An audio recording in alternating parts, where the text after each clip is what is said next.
Welcome, everybody. For the first time, a well-known guest, actually, particularly in the Bitcoin circles as well, I dare to add, but certainly in the gold. I remember him from the Peter Schiff was right when he stood his ground very seriously in the inflating of the great subprime crisis. It is Peter Schiff.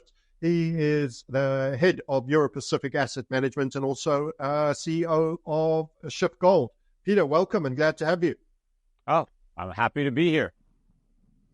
That infamous moment that was, I think, around about 06, 07, when you were highlighting your concerns about debt levels and various other things. How similar does it feel to the economic environment today? And how much worse potentially as well, if you were to just give us your summation of all things Fed and macroeconomic?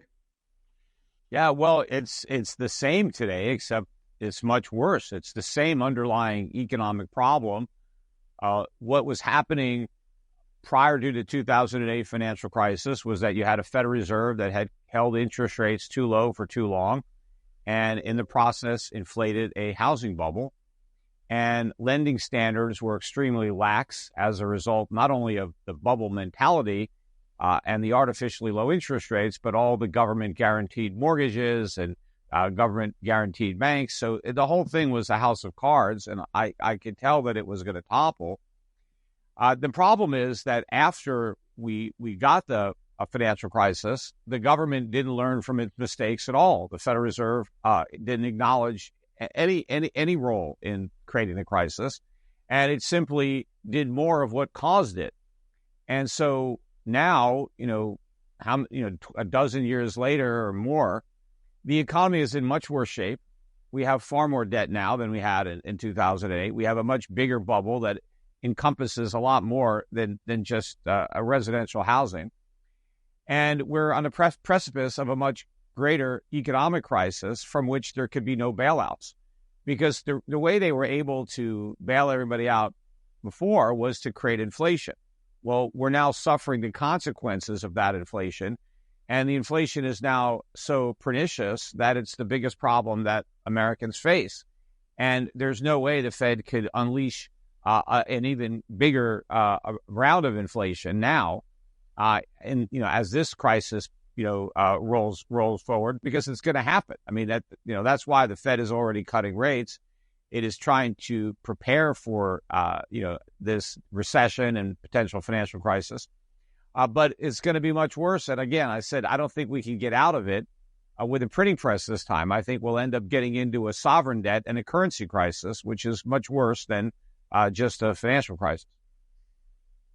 I think that's a great summation. The one thing that all the dollar dominance guys, and I think a few people that speak of, dollar in this reset is going to have a big run, is that they've not recognized that by being at the front of the raising rates queue, the debt market actually took a 45% collapse from the highs. And it's led to all the drama around the 60-40 portfolios with equities underperforming. And of course, without the bond market providing that counterbalancing force. And that we almost crossed the Rubicon on the acceptance of ever greater valuation of debt. So we're actually in a period where it looks like we could have the need for higher highs and higher lows now on interest rates. And now that's the dollar's turn to take some of that deflation, given that we had that 45% collapse on debt. And it's interesting that people talk about the currency side a lot and the dominance of the currency, but they don't acknowledge the debt. And now that that's happened, it feels like the dollar is going to be the one that's going to have to take a beating, because if the Fed wants to do rate cuts, that's obviously supporting the valuations of debt. So we should be in for quite a weak dollar period, and we've already got gold at new highs. What's your take on that? Yeah, well, first of all, I think interest rates, long-term interest rates, are headed substantially higher. I think bonds are in a secular bear market now.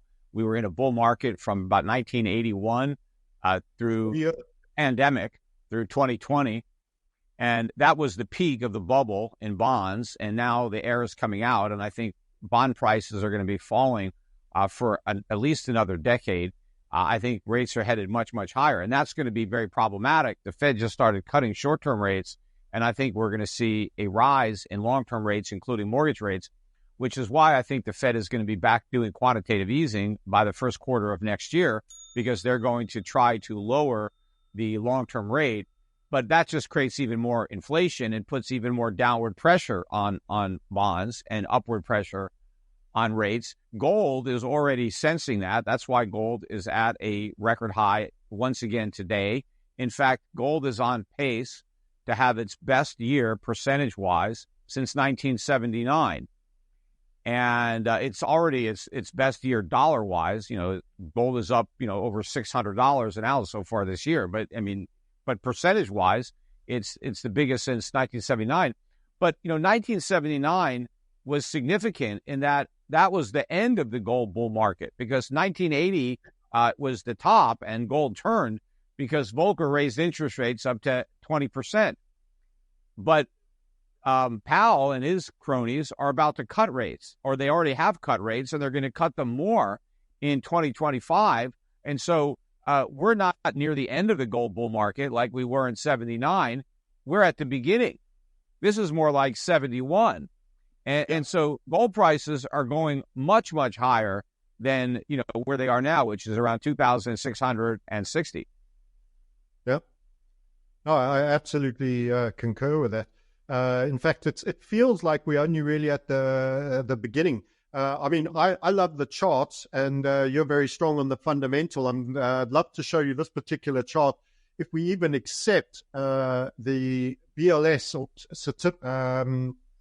the BLS labor stats, and also the guys that run the CPI stats, when we divide by CPI AU CSL, which is the supposed consumer price index for all urban consumers, which I fear personally deeply understates the true inflation rate. We know we've got a lot of tactics like shrinkflation and many things else that are probably masking this, but the gold price is not falling for any of that. We've got, as a chart, we really love this.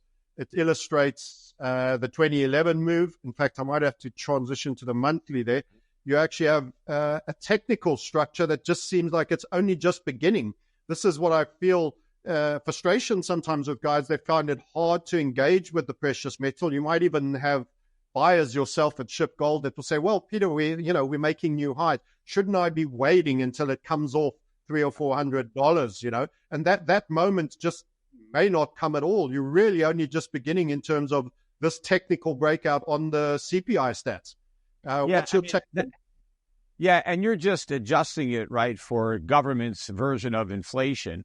Correct. So adjusted for actual inflation, the price is still quite a bit lower. But if you just look at a nominal price, it's a massive breakout as far as any chart. We're in uncharted territory. But gold consolidated from 2011 to 2024. It went sideways, consolidating the big move from under 300 when this century began with gold at $270 an ounce. And so it went from 270 in January of 2001. It went to 1900 in 2011. So it had a 10-year move where it went up about sixfold. Then it went sideways for another dozen or so years before finally breaking out of that consolidation this year. And so we now have a base of support above 2,000, and money is just flowing in. And I've been telling our customers at Schiff Gold all year, do not wait for a pullback. It's not worth it, because the pullbacks are going to be too shallow to even make a difference. And while you're waiting for it, you're going to miss it, because you're going to hope for a bigger pullback than the one you get. And then you're going to end up paying more. And we still have people that didn't want to buy at 2,100, 2,200 because they wanted to dip back down to 2,000. And now it's almost 2,700. And now, well, let me see if I can get a move to 2,500. And while they're waiting for that, it's going to hit 3,000. So I'm just telling people to buy. And of course, an even better buy is silver, which is still below $32 an ounce. You have a chart of silver. Silver double topped at 50 in 1980 and in 2011, and just nominally. Silver is dirt cheap on an inflation-adjusted basis. So people should be buying up silver here. Don't wait for a pullback. It's already pulled back. You're getting a bargain at $32 silver. Yeah. Yeah, that's the silver chart that you're referring to. And I need to get a bit more history and just to show the 1980 period, even unadjusted for inflation, that's only just beginning, really, isn't it? It's only really just beginning for us. And the money printing is only just beginning. I mean, that's what people don't get. And, I think that U.S. Treasuries are about to be re-rated from the risk-free asset to a guaranteed loss. Nobody will be able to buy treasuries and make money because we can't pay off the treasuries and we can't even pay a legitimate interest. So interest rate on U.S. Treasuries are going to be held negative indefinitely by the Fed's QE program. And so anybody who's dumb enough to buy a treasury and hold it to maturity is guaranteed to lose money. And so if the risk-free asset is now, one of the riskiest assets there is, because there's no chance that you can win, it's 100% guaranteed that you're going to lose. What are people going to buy as the risk-free asset? I mean, they're going to buy gold. I mean, that's where the money is moving. That's where the money that's getting out of the dollar is going to find a home. It's going to gold. Central banks are remonetizing it. They are increasing their allocation to gold as they decrease their allocation to U.S. dollars.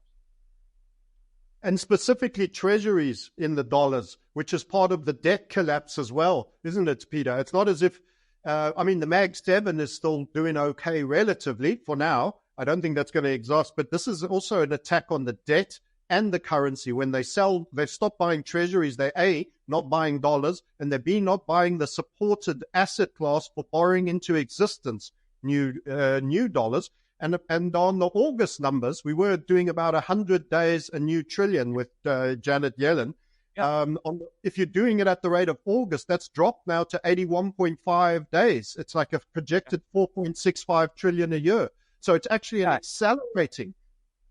Of course, and look at the two presidential candidates. They're competing with one another over who can give out the most tax breaks. And then Kamala Harris also wants to spend all sorts of money. She wants to give everybody $25,000 to go out and buy a house, $50,000 to start a business, $7,000 to have a child.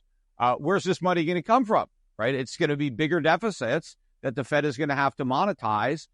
Everybody's talking about tax cuts, even though we have massive deficits. People want to make the deficits bigger. Right now, the national debt is growing at $3 to $4 trillion a year. I think the pace is going to increase during the next 4 years. We could easily add 25 trillion to the national debt. I mean, it's already 36 trillion. I mean, it's growing exponentially. Interest on the national debt is larger than defense. It's over $1 trillion a year. In a couple of years, interest on the national debt will be bigger than either Social Security or Medicare, and both of those expenses are growing. But probably by the end of whoever wins this presidential election, I think that interest on the debt will consume 100% of tax revenue.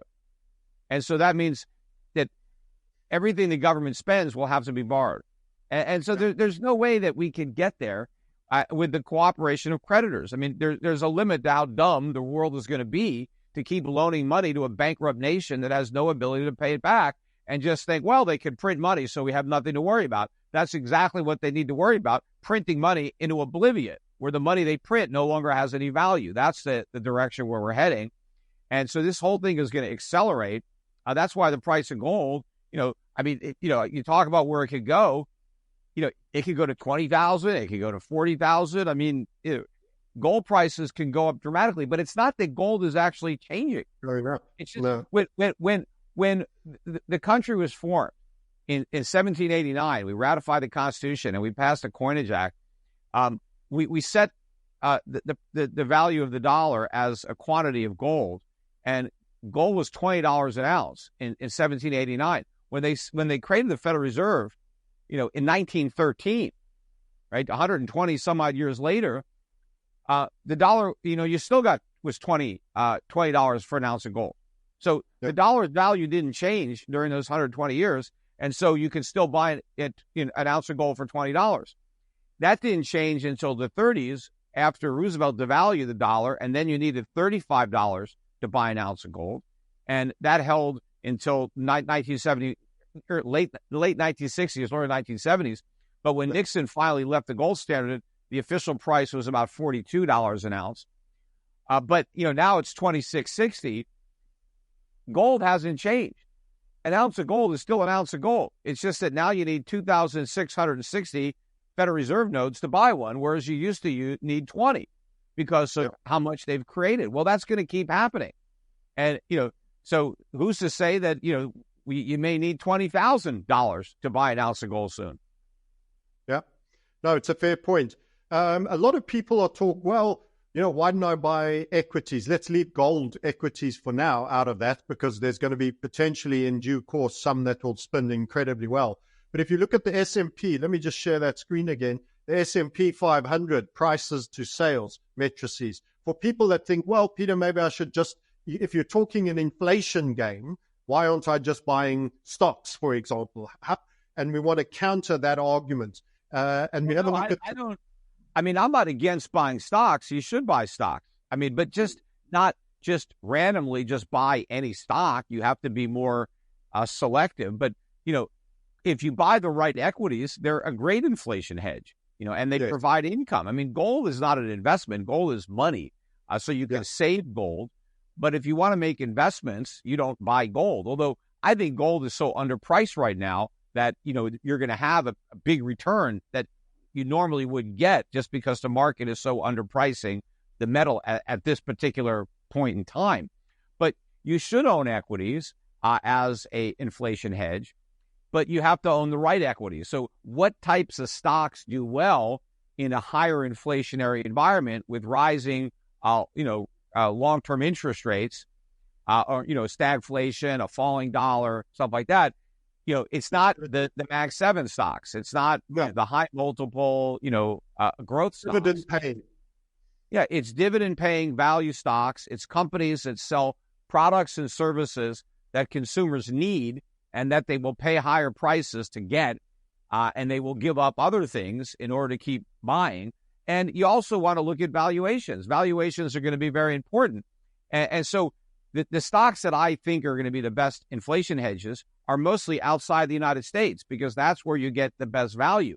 The U.S. stock market has been in a huge bubble. The valuations in Europe, in South America, in Southeast Asia, to me are a lot more compelling.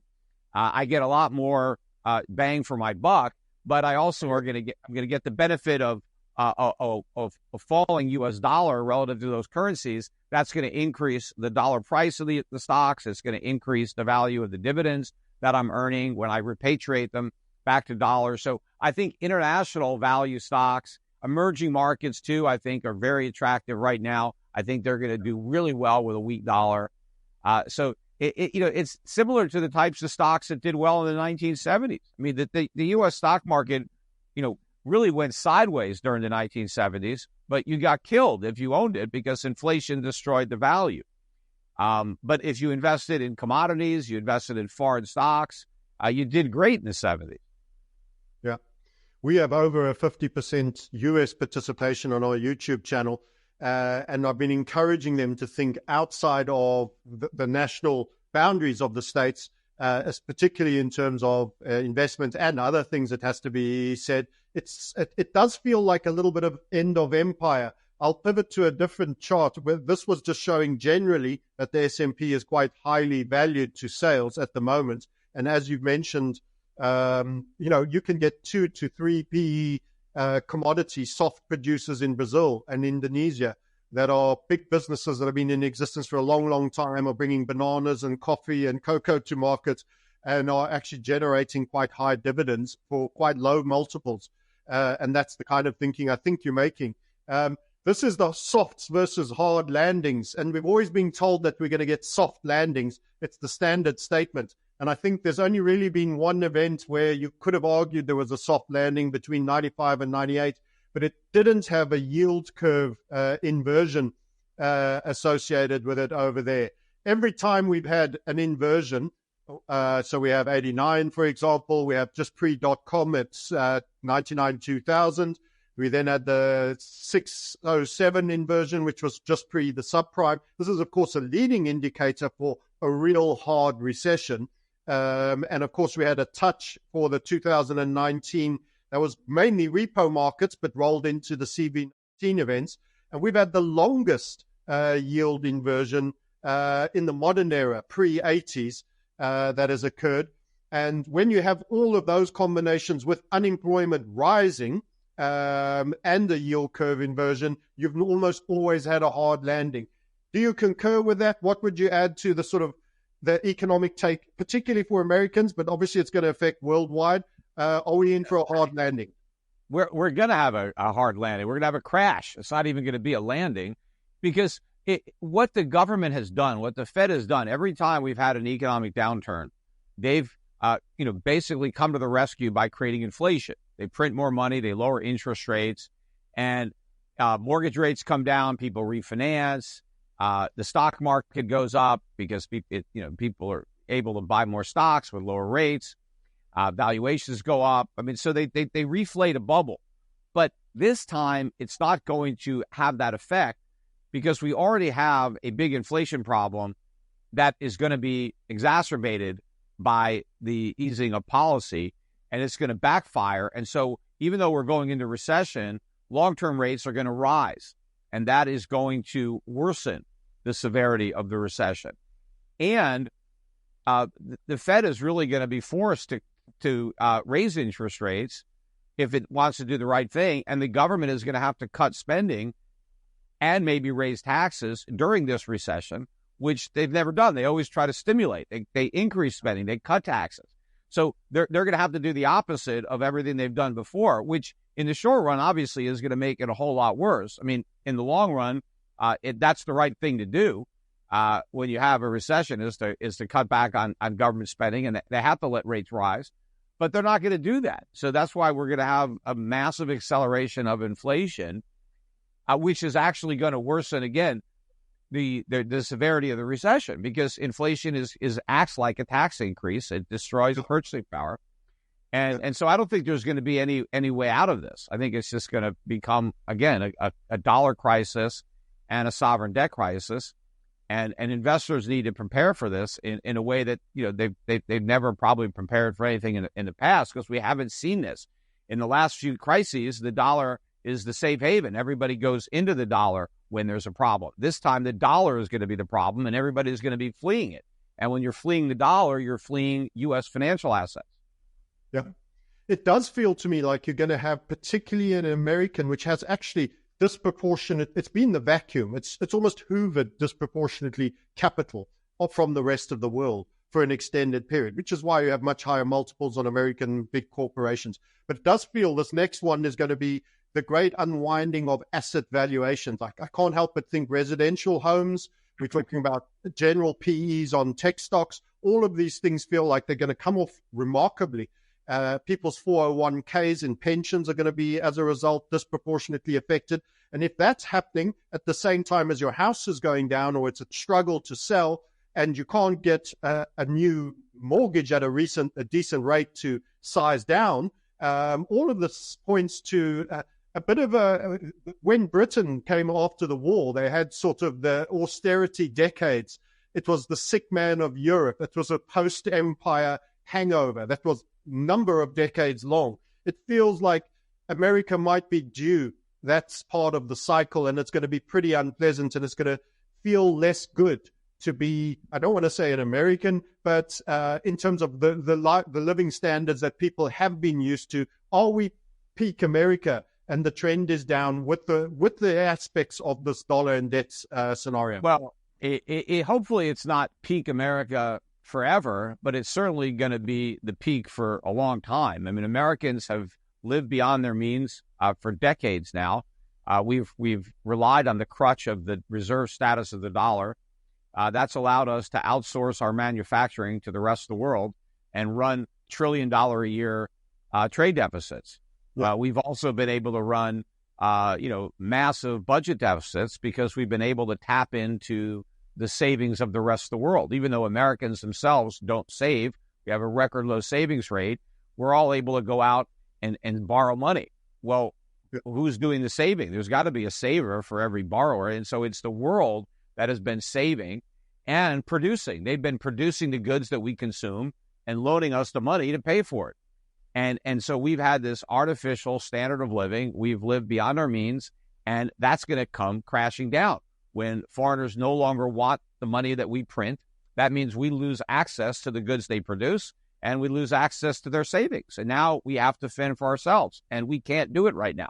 As much as, Donald Trump wants to talk about making stuff in America, we can't make stuff in America without the factories. And the factories aren't there. They have to be built. The supply chains aren't there. They have to be redeveloped. The skilled workers aren't there. They have to be trained.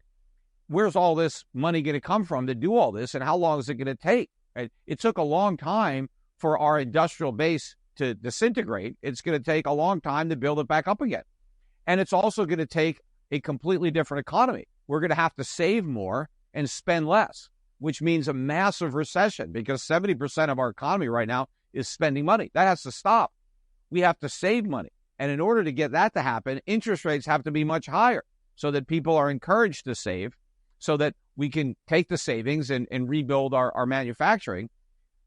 But then people have to stop spending. And again, higher interest rates means stock prices have to come down.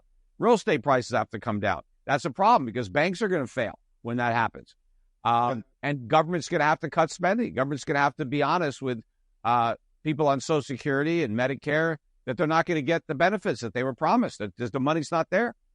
The government actually has to be honest with our creditors, people who own U.S. Treasuries, and say, look, we can't pay. We can't give you 100 cents on the dollar. It's just not possible. Because if interest rates go to where they need to go, we can't service the debt. Let's say interest rates went to 10%, right?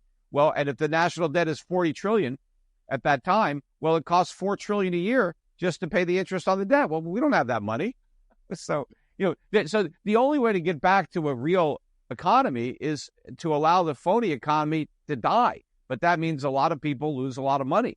But the alternative is they lose even more, because then nobody loses their money, but the money loses its value. So we don't default on the bonds. We don't default on Social Security. Everybody gets their Social Security checks. They just can't buy anything when they take the money to the store. Insufficient. Yeah. It feels to me that Winston Churchill quote, the Americans can be relied to do the right thing after having tried all the wrong things first. But I think it's almost, if you look at the trajectory of the Kamala Harris or even Donald Trump, Kamala Harris and the immigration situation, this is not somebody who is whose policies are looking to reduce welfare expenditure. You're talking about bringing in people through the border, even flying them in, apparently, that are, they are low income, they're not high skilled, and mostly they are relying on state handouts. It's almost sort of a cultural Marxism type approach, a socialism direction. What you're discussing is such a hard, abrasive cut away from that. It's going to take the crisis, I think, before you can stand any chance of those new approach taking place, surely, because it's just not something they're going to trend towards, either of them. Right. And of course, the risk is, that when we get to crisis, the government, blames it on capitalism, corporate greed, and says this just proves that capitalism doesn't work. I mean, we've always thought it didn't work, and now we know for sure. And so we need, let's give communism a try. We've never done that. They won't call it communism, but they're going to say, look, we need to have the government take control over the economy to make sure that greedy people don't destroy it with their greed and their, and so we have nationalizing of industry and the means of production, and the government, tries to micromanage, everything, and it becomes a complete disaster, because it's always, the government, imposes some socialist programs into a capitalist system, which cause problems that, erupt. And then the government blames capitalism on those problems that it created by injecting socialism into the mix. And then the solution to this problem is, well, we just need even more government involvement in the economy, which causes even bigger problems to emerge, which then allows them to say, aha, now we need more government. Right? So it's a self-perpetuating spiral. The more damage the government does by interfering in the economy, the bigger the government gets, because it always offers itself as the solution to the very problems that it already caused. Yeah, no, I agree. Government is inherently parasitic and self-perpetuating. There's no government that's ever voted for smaller governments, is there? You only go up in their involvement and engagement and their need. That's how they seem to go. That seems to be... You need a revolution. To get smaller government, you need a revolution. Yeah, yeah. So it's pretty hard not to see a pretty bumpy ride coming along the way. And people need to preserve, they need a reserve asset for which to preserve. And gold actually, there are some exceptions. I mean, you could look at New Zealand, you can look at Sweden, you can look at where, they have, rolled back some of the expansion of government when it got to the point where they were really broke and they had to do something. So you're right. There are some smaller countries that have rolled back government interference, and it's to their, they benefited from that dramatically.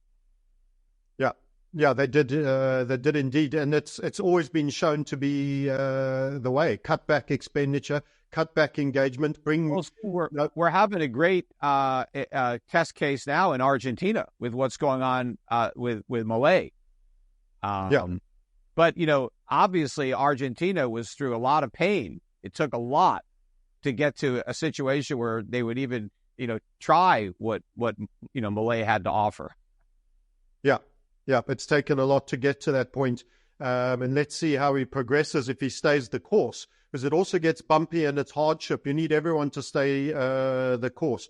In terms of other possibilities of assets, how would you compare gold to someone buying gold stocks, for example, or other things, Peter? And why have gold stocks lagged as well? What's your take? Because they have lagged till now. Yeah, and they're still lagging. I mean, even though they're at 52-week highs, they're nowhere near where they should be. And they're way below where they were in previous years when the gold price was far lower than it is right now. Well, I mean, when you invest in a gold mining company, you're owning shares of a business. So it's very different than just owning metal. But when you own a gold mining company, you are a part owner of the gold that company has, in so you own that gold that's still in the ground, and you get a much better deal buying gold in the ground than after it's been pulled out and turned into a bar or a coin. Sure. But of course, there's a lot of unknowns and there's a lot of costs involved in extracting it. But I think that from an investment perspective, I think there's a lot of potential in gold mines. I think they are going to be growing their earnings dramatically. I mean, if you look at the price of oil right now, relative to gold, it's never really been this cheap ever, other than a couple of months during COVID when oil went negative. But you go back over time, it's never been cheaper to buy oil to produce gold. And that's a major cost for gold mines, is the energy. And so that's working to their favor. The dollar is still relatively strong, even though it's weakening. And that's actually a positive, because the gold mines, the wages are not paid in dollars. They're paid in their local currencies, but their revenue is in dollars. So I think these stocks are going to explode. You can look at even the big companies like a Newmont and a Barrick. They're trading at big discounts right now to the S&P. They historically trade at premiums. And they're going to see much faster earnings growth than the S&P. In fact, the S&P may not even see earnings growth at all. They may see declining earnings. So I think there's great opportunity. I think they're going to be raising their dividends. The reason I think that gold stocks have done so poorly, apart from the fact that the cost of mining gold has actually risen until recently much faster than the price of gold. Now gold is starting to catch up with the cost of mining it. But stocks are forward-looking. So when people are buying stocks, they're trying to pay for a future earnings stream. And so whenever you're looking at a stock, you have to make a assumption about what you think the gold price is going to be 5-10 years into the future. And if you look at all the analysts who look at these stocks, they just assume that gold's going to be lower in the future than it is now. Everybody's so bearish on gold. Even though it keeps going up, everybody expects the price to fall. So it's those negative expectations for the future gold price that have been weighing down gold stocks. But once gold prices move up enough that people actually believe in the bull market, which nobody does, that's why it's still in its infancy, because you still have so few people that are actually on board with it. But once people start to anticipate rising gold prices, then these gold stocks are just going to explode, because now the present value of those higher prices is going to reflect into today's price, because it means higher earnings in the future, higher dividends in the future. So personally, I have a lot more money in gold mining stocks than I have in physical gold. I have money in both. And I probably would be better off today had I just kept all my money in the metal and not in the stocks. I've been anticipating this big move in stocks for a long time, but I think I'm going to be rewarded. I think my patience is going to pay off, and I've taken advantage of the cheap stocks. I bought a lot more earlier this year. In February, March of this year, I added to my personal holdings when Wall Street was downgrading the gold stocks and they were hitting multi-year lows. Even though gold was at 2,000, you had gold stocks hitting multi-year lows because Wall Street was so negative on the price of gold. They thought, well, gold's at 2,000. It can only go down from here. Meanwhile, it's the best year since 1940, 1979, and none of the analysts who cover gold stocks saw it coming. So I think it's a great way to go. We manage a gold fund, Europe Pacific, the Europe Pacific Gold Fund. You could buy the fund anywhere any discount broker. There's a no-load share class. The symbol is EPGIX, the Europe Pacific Gold Fund, managed by Adrian Day. I think this thing is going to explode. I mean, obviously, there's more risk in gold stocks than there is in gold, but there's a lot more upside potential. And I think whenever you want to evaluate risk, you always have to, relate it to the potential. And I think there's so much money that can be made that it's worth taking the risk. Because, the stocks aren't going to go to zero. I mean, some could, but a diversified portfolio of mining stocks is never going to be worthless. So you're not going to lose all your money, but you could make 10 times, 20 times your money. I mean, I think there's a real exponential upside potential that you really can't ignore. And in the meantime, the big stocks pay dividends. They're not, and those dividends are going to go up. Yep. I absolutely. And we also, we have separately managed accounts. If you don't want to be in a fund, we'll manage portfolios for you at Europe Pacific Asset Management in the mining sector. And we also manage, just more diversified global portfolios of dividend-paying value stocks that I think will also do very well in this environment. I think they won't do as well as the gold stocks, but there's less risk. Yeah, and also don't forget exploration, which is typically done by the much smaller guys, have had denial of access to capital thanks to BlackRock's position on ESG. Mining is digging a hole in the ground is equivalent to a cultic worship and a dark art. So getting funding has been really hard, and that's led to very little and very few new finds.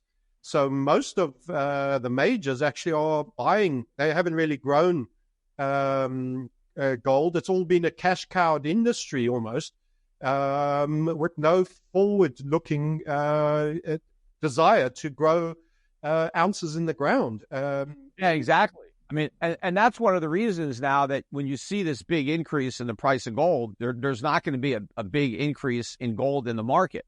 See, a lot of times when there's a high price, you get an increase in supply.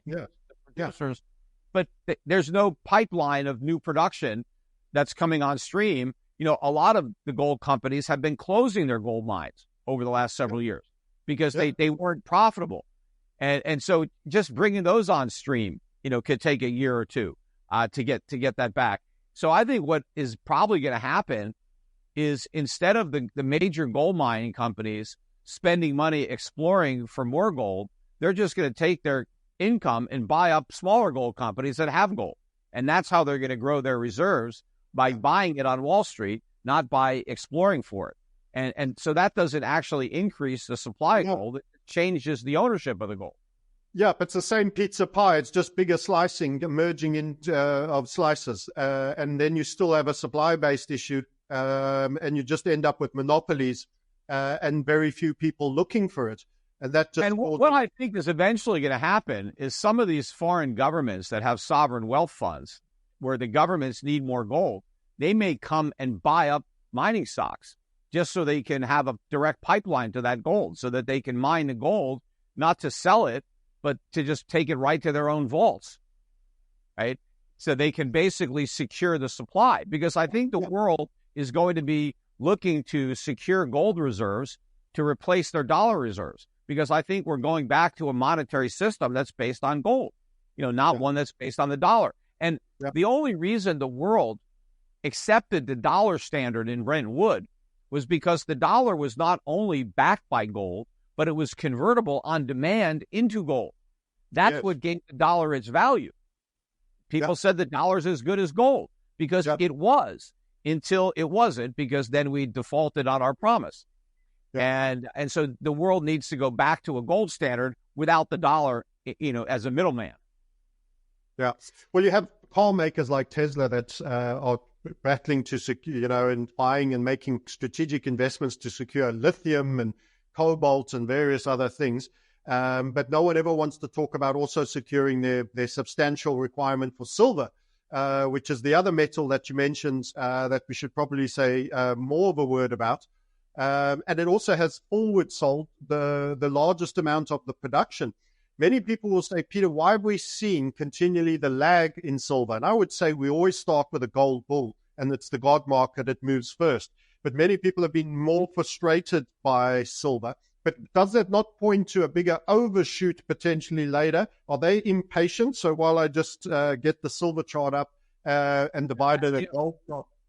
I think it's part of the negativity on gold, because everybody expects the price of gold to fall.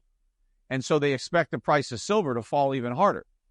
So it's once the mindset changes and people accept the gold bull market is real and that gold prices are going up, not down, then silver is going to take off, because now people won't be afraid of buying silver. They're afraid to buy it now because they think, as soon as gold goes down $100, silver is going to get decimated. But when investors are no longer worried about gold coming down, then they're more comfortable buying silver. 100%. I mean, this is the gold-silver ratio. At the moment, we are just looking here. That's on a monthly time frame, and we appear to be being rejected quite strongly from these, what I'd say, just sub 90 ounces of silver. That's an insane amount of silver, by the way, for a single ounce of gold, isn't it? This is the 65 down here on the blue level, which was the post-COVID bounce point, really, of significance, and it was previously a bounce point. So to me, the 65 seems a big level that I'd like to see fall. And then there's also the 75, which is the darker blue, which more recently on a short time frame. What's it going to take? Do we need to see gold go to 3,000 and beyond, and then we get the $50, which is a bit of a historical resistance point for silver, before maybe taking a rest? And then when gold sets potential journey for 5,000, we get to see, silver hit 3 digits and maybe beyond that. What's your take on that? I think maybe the key will be the breakdown of the dollar. I mean, the dollar index is barely holding on to a 100 handle. I think if the dollar cracks, let's say gets below 99, 99.50, then the dollar could drop very quickly to 90. And I think that move down in the dollar will send gold prices above 3,000 and silver prices above 50. And, we'll see. It could happen before the end of the year, depending on how it's timed. But I would think that if it doesn't happen this year, it's a Q1 2025 event. And I also think that's when the Fed is going to go back to quantitative easing. And of course, if gold hasn't already hit 3,000 on its own, a return to QE will do that. But if gold is above 3,000 and the Fed goes back to QE, well, then 4,000, 5,000. I mean, I think it's going to really start moving up. And then, of course, every people are going to recognize that we got to buy gold. But right now, it's not that people aren't even noticing the price of gold going up. They don't even understand the significance from an economic perspective, because it's really proof that the Fed's policy is wrong. The Fed says, we were too tight, and now we're just trying to normalize rates. They were never too tight. They were always too easy. And gold is proving that right now. But the other proof was the level of debt. If the Fed was ever tight, savings would have gone up. They wouldn't be record lows. Households wouldn't have record amounts of debt. The government would have cut back on spending if the Fed actually had tight money. But the Fed never achieved tight money. They backed away before money got tight because banks started to fail. And now they're loosening again with gold at a record high. And this is a huge warning sign. I've been pointing out that when Alan Greenspan was Fed chairman, 20 years ago, and he went before Congress and he was asked about, well, would we be better off on a gold standard? His answer was, well, we're kind of on a gold standard now, because he said, I use the price of gold to tell me if I've got the correct policy. So if gold is up around 400, I know that my policy is too easy and I got to hike rates. And if gold is below 300, then I know that I'm too tight and I got to cut rates. And of course, at the time he said that, gold was around 350. And so he thought, hey, I've got the policy about right because gold is in the middle of my range.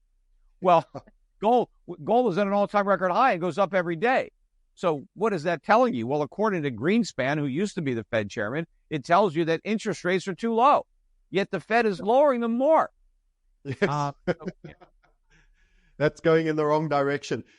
Israel made a statement. They may consider bringing in a law to make it illegal to be a holder. We know in the 30s it was illegal even in America. Given that there's going to be all these renegades that are going to try to preserve their capital and buy gold, Peter, look into your crystal ball. Are we not going to also do enough to help preserve our capital and get punished for it? The likes of unrealized capital gains have been mooted. There are many ways of skinning a cat right the way through to confiscation. What's your take when we have, because politics is intentionally very divisive. They play black against white. They play Democrat against Republican. It's part of avoiding and distracting the attention that should be on the action they take. There'll be you pet rock holders that have now made a bunch of money, and all the poor that are left without. The governments always try to vilify people who make money during a crisis, and then they blame them, the speculators. The reason the dollar is down is because these speculators bet against it, and they come up with exchange controls. That's what where they're coming in for price controls, trying to blame the grocery stores for raising prices when they had no choice. Oil companies, as well. Oh, yeah. And then windfalls profit tax on the oil companies, all kinds of demagoguery, because the politicians are always looking for scapegoats. They never accept responsibility. I don't know what they're going to do. I mean, the Constitution prevents most of this stuff, but the problem is a lot of times they get away with doing things that are not constitutional. They don't have the real reason to confiscate gold the way they did in the 1930s, because Roosevelt wanted to devalue the dollar.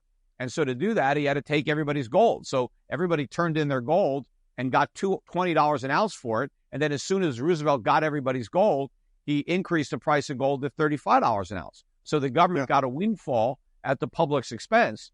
But today, the government doesn't have to take our gold. It could just print money. It couldn't do that in the 1930s, but it can now. So it can steal our purchasing power just by printing money. It doesn't need our gold. But if the government tries to confiscate our gold, it's because they're confiscating everything. They're going to be going after your brokerage account. They're going to be going after your property. It's going to be, like a communist revolution when they do that. And then, the hardest thing for the government to take is your gold, because they don't know where it is. They don't even know that you've got it. Yeah. Physical things become the best thing. It's, they can see the property. They can take your stocks. They can find your brokerage accounts.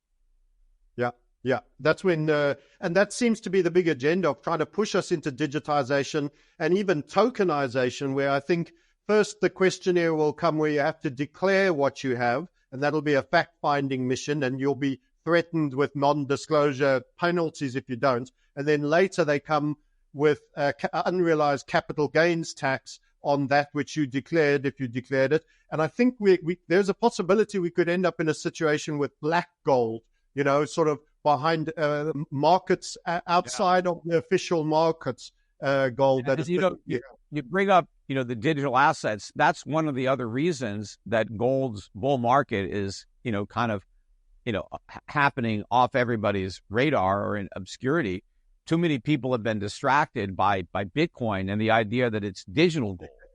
And so it's like, hey, why do we need real gold? We've got digital gold that's much better. Yeah. And so Bitcoin is stealing a lot of gold's thunder when it comes to the headlines and financial interest. And it's unfortunate for the people who are buying Bitcoin because they should be buying gold. But it may be one of the reasons that the gold mining stocks are still where they are, because people still have a negative outlook on gold because they think it's been replaced by Bitcoin. But Bitcoin is no more digital gold than an image of a hamburger is digital food.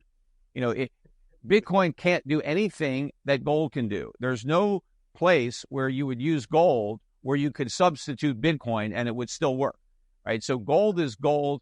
Digital gold doesn't work. It's not like digital music. I mean, I can listen to digital music. I don't need an album, a record. I don't need a cassette tape or a DVD. I can listen to music digitally, but I can't conduct electricity with digital gold. I can't make a bracelet with digital gold, right? I can't use this Bitcoin in aerospace, in medicine. It doesn't work. It doesn't have any of those properties. So being digital doesn't work when you're trying to replicate gold, but it does with music. But people are confused. They think, well, if something can be digital, everything can be digital. It's not. If you have a diet of digital food, you will starve to death. Yeah. No, I agree with that. And there's something to be said for an actual physical scarcity that no matter how hard you try, it's proving real hard to find 1.1% more of it each year versus something that just by a line of code you ordain to be scarce digitally. And then you end up having, the likes of Bitcoin split into Bitcoin Cash and Bitcoin SV and Bitcoin Original, and actually end up with more of Bitcoins. But there's also a bunch of other tokens that you can argue are scarce in and of themselves. But if I have an infinite supply of basically identical scarce assets, where's the scarcity? Exactly. And the other problem with the scarcity when it comes to Bitcoin is everybody talks about there's 21 million Bitcoin. Right, but there's 2.1 quadrillion Satoshis.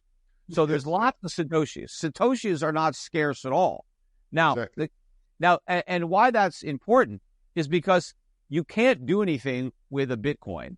And so you can't do anything with a Satoshi. And so does it matter whether you have 100 million Satoshis or one? You can't do anything with one. You can't do anything with 100 million of them.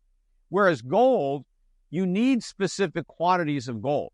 So a little speck of gold, right, isn't going to do you any good. If you want to make, let's say, a bracelet, and that bracelet requires, an ounce of gold, you need a whole ounce. A speck isn't going to do you any good. But if your goal is just to have a Satoshi, yeah, I got one, I got two, I got three. Well, I've got some, right? Because you can't do anything with them. So, if people weren't talking about 21 million, if they were talking about 2.1 quadrillion, all of a sudden the asset wouldn't seem that scarce, Yeah. But again, the other thing is, it's not just Bitcoin; it's all the other coins that are out there, and all the coins that can be created in the future that don't exist today, that people could buy instead. Yeah, I know. Yes, if you want to have the brand Bitcoin, you have to buy this one, but there's no real difference. There are other metals. You can buy copper, you can buy silver, you can buy platinum, but they're not the same as gold. Right? But all these digital tokens, you can have 1,000 tokens exactly the same as Bitcoin. The only difference would be it would be called something else. But the properties can be identical. You can have them faster to transact and cheaper and a whole bunch better, actually. I know, they already have that. But and the notion that the first one, it's a bit like me and you insisting it's a Model T Ford that I drive, otherwise nothing else. There's no other way for getting down to the groceries. It's like the first telephone wasn't the best telephone. The first TV wasn't the best TV. The first car, the first of anything. It's like anything man can make better, right? Correct. Man did not make gold. The Japanese proved that, by the way. Bang, right? So either God made gold or whatever. It was formed billions of years ago in the Big Bang, And so we can't make gold better because we didn't make gold. But somebody invented Bitcoin and somebody else can improve it, make it something better than Bitcoin. And technology advances. It's just like Netscape browsers and, Betamax and all sorts of things that can get superseded. But we seem to have a belief system. I find there's cult-like tendencies with us. Like you say, it feels like a Jedi mind trick to say 21 million. Because it's as you say, it's I don't know how many quadrillion Satoshis. It does feel very much like that, and it feels also the whole Satoshi, this benevolent creator that disappeared into the ether and didn't want to collect any of his awards or move any of the money. In fact, some of the originally mined coins have started to be moved, and it wouldn't shock me to find that they later under the custody of BlackRock for climate change or something else. For all the talk about how Bitcoin is the greatest performing asset in the world, right? Which you have to go back to its very beginning and compare it to its current $63,000 price. But I find it very interesting that Bitcoin is actually lower than it was about 3 years ago, even nominally, because 3 years ago, Bitcoin got up to 69,000 and today it's 63,000.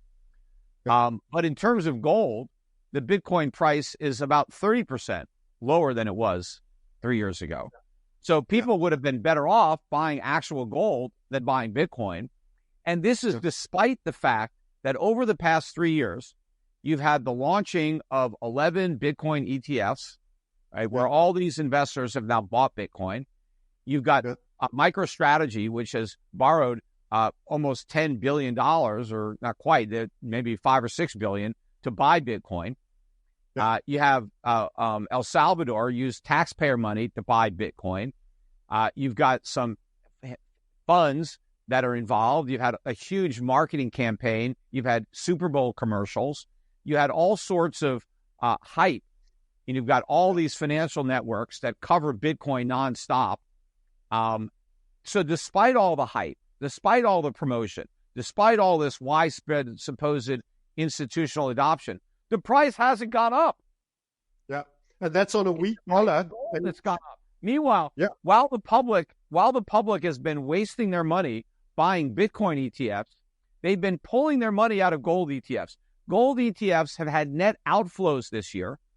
The gold stock ETFs have had net outflows, despite the fact that this is the best year for gold in 45 years. So the public has been selling it the whole time it's been going up, and they've been buying an asset that's gone nowhere. Yeah, and it's actually, retail is the contraindicator. So it just confirms that by the time they give up, it is the time for it to go up. It is a known classic contrarian indicator of great interest. That's been super interesting chatting with you, Peter. I've really enjoyed it. For people that are interested in some of the funds that you mentioned and engaging with Schiff or even securing precious metals, do you just give us a rundown on how they can engage with you further? Sure. First of all, if you want to buy some physical precious metals, which I would strongly advise everybody to have possession of some gold and silver, you want to contact Schiff Gold at my last name, SCHIFFgold.com. Also, gotgold.com is our URL as well, so that one works. And you can talk to our representatives, or you can just fill up a shopping cart and check out. You can buy the bullion that you want. We have the coins and bars that we recommend. We're not, dealing in numismatics. We're not trying to encourage people to become coin collectors. This is about buying bullion as close to the spot price of gold as you can, so you can maximize the amount of gold and silver that you own. So do that at schiffgold.com. If you've got a portfolio that you'd like me to manage, you can contact our representatives at Euro Pacific Asset Management. We can talk to you about bringing over an account to manage, either in my funds or in a separately managed account with individual stocks. We're focusing mainly on non-U.S. stocks. We trade all around the world, not just ADRs, but ordinary shares listed on foreign exchanges. I think it's important to focus on value, to focus on dividends. These are concepts that have been lost on most index investors, or people are just buying the Mag 7 or whatever's going up. I think that's going to end in disaster. So you got to take advantage of the values that are there. If you kind of do it yourself, if you have a discount brokerage account, You can buy any one of my 5 mutual funds, no load, at your discount broker. You can get information on all of those funds on the Euro Pacific website at europac.com. Just look up the mutual funds. You can read about them. You can get a prospectus, and you can then just buy them at your existing account.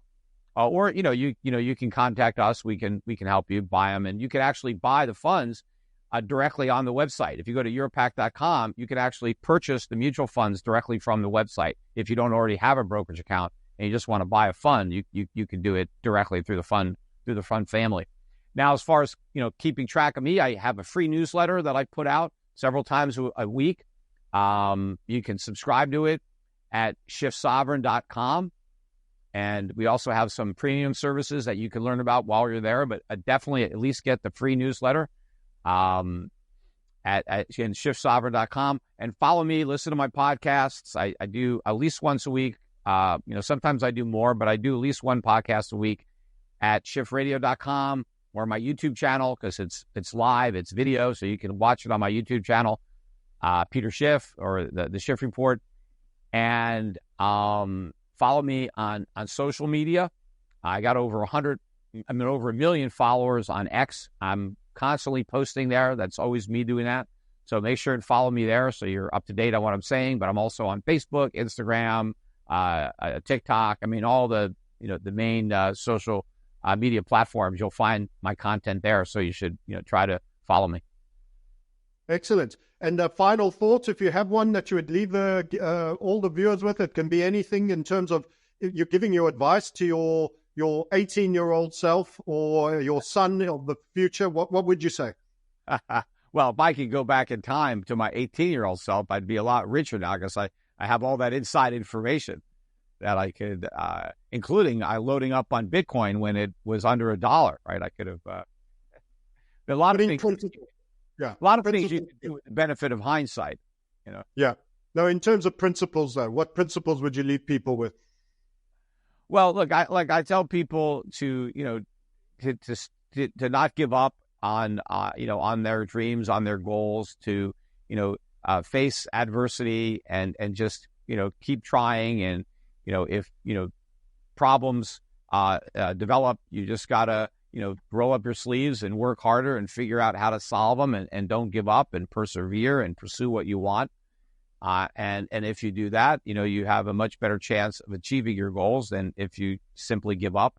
And it's always try to find what you're good at too, and what you like, and hopefully they're the same thing. Because life is short. You don't want to spend it doing things that you don't enjoy. So you want to figure out what you enjoy and what you're good at, and hopefully they're the same thing, and you can focus on that. Love it. Yeah, find what you love and show perseverance, and you're going to come out just fine, and put some of that in gold, and Peter's there to help you on the other side. Thank you very much for your time, Peter. Really enjoyed it. All the best. Tired of profit wipeouts and blown accounts from following trade signal groups and other YouTube channels? Looking for a better way to trade, reduce your stress, and minimize your risk? Become a skilled technical analyst and see the charts and markets in a new light using the successfully proven HVF method by Francis Hunt, while being surrounded and supported by a principled, structured, and experienced community. Enjoy a constructive learning environment while practically trading markets, supported by a bespoke platform run through browser and app, specifically designed to teach and engage you whilst learning and growing as the markets move. This is not a Telegram or Slack signal group. All trade ideas are based on a proprietary technical analysis process honed over decades, which is the HVF method, leading to trade ideas with fast-moving breakouts and tight stops, exact entries and exits, nuanced interim considerations, and ultimately, strong rewards. Submissions are graded and scored by Francis for potential high-quality setups, and we provide bespoke tools to help get the job done properly and with precision. Over time and with focused effort, you'll begin to look at charts and price action just like Francis. Community updates every day by Francis and our 3 webinars a week provide a 360-degree approach, which are presented by our experienced team of trade leaders to spot potential trades. We're a community of self-actualized individuals, spanning the globe and active 24/7, 365. The premium community provides a warm, supportive, and cooperative place for people willing to listen, participate, contribute, and to learn. We've changed thousands of traders' lives. Transform your approach to trading now. Transform your life. Book an introductory call with us on the link below.